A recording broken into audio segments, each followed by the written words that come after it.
أعوذ بالله من الشيطان الرجيم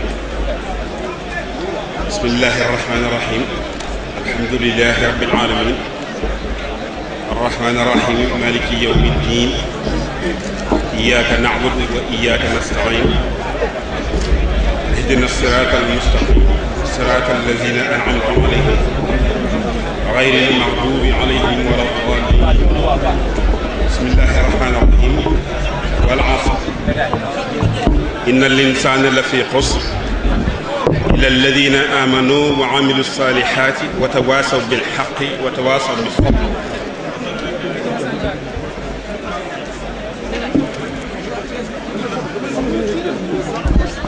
To His Eminence Sheikh Muhammad Lamin Bara,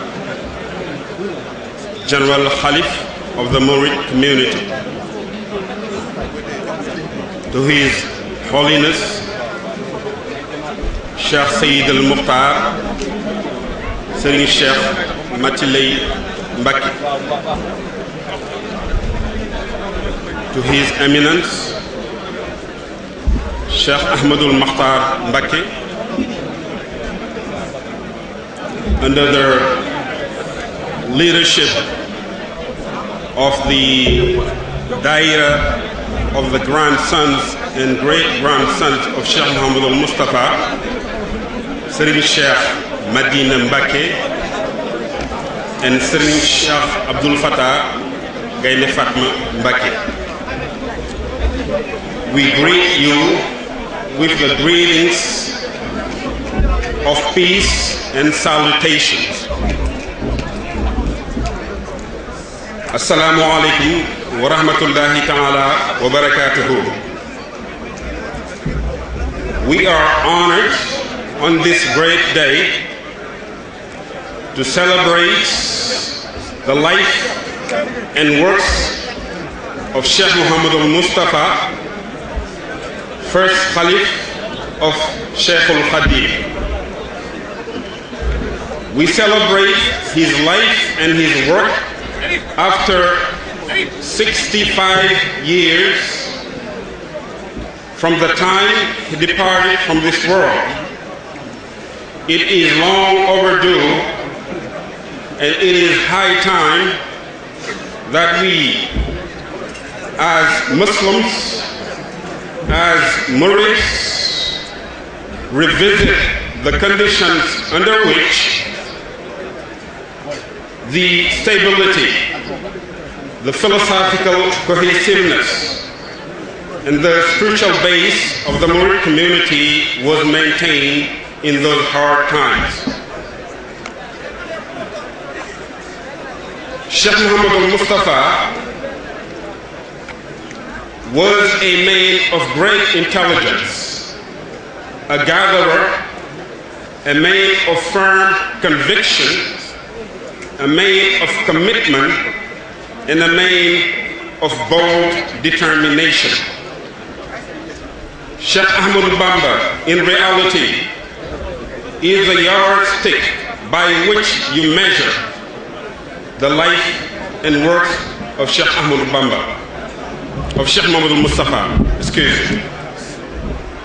Allow me to revisit, just in 3 to 4 minutes, the great confrontation that took place between Khadim Rasul and the French colonial power.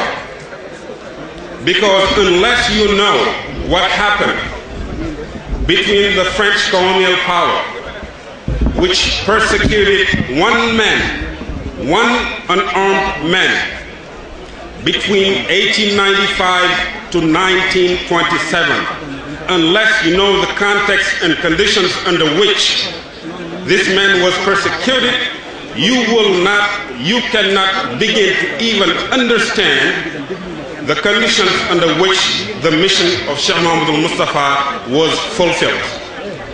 So in 3 minutes, allow me to remind you that Sheikh Ahmadou Bamba was the man who was deported in Gabon in 1895. The very first confrontation that took place, which was the colonial intent to begin with was the mere liquidation, the physical liquidation of Cheikh Ahmadou Bamba in the land of Gabon. And for this reason, they buried him alive in a 7 feet hole in 1895. Ladies and gentlemen, this is not a tale, this is not fiction, this was a fact that was recorded by the French colonial power themselves. And I read the writings of Cheikh Ahmadou Bamba, who said, Radama Rabbi ma aduwiya hafar lidarari wasanani aman kafar. This was a fact, this was not a tale, this is not something that the Moorists are engaged in propagating. Second, he was transferred to Mayomba.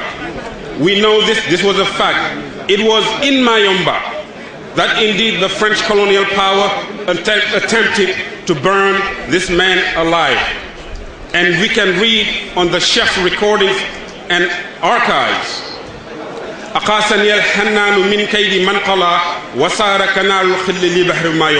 This was a fact. Remember this. The third thing was that the French colonial power was engaged in a deadly confrontation, which was the fire squad that took place in Gabon after Libreville, after Mayomba, after Lambaréné, and back in Libreville.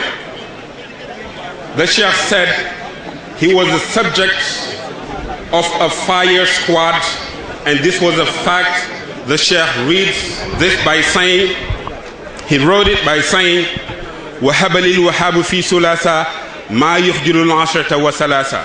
So this was a fact that took place in Gabon that today no Muslims, no historians, no archivist, no sociologist is able to discover, because the archives simply vanished. It was this man's legacy, it was this man's heritage that Sheikh Mohammed al-Moustapha was engaged in pursuing. After this, they returned to Senegal, to Mauritania, to Cayenne, back to right here in Diourbel, when he was under surveillance residency for 15 years. 15 years of persecution that took place. And we know the French were engaged in an orchestration to take the body of Cheikh al-Khadim to France. And I'm going to illustrate this later. After 15 years, the Sheikh departed from this earth, was taken to Touba under the leadership of Sheikh Mohammed al-Moustapha. Then and only then began the great project of Touba as we know it today.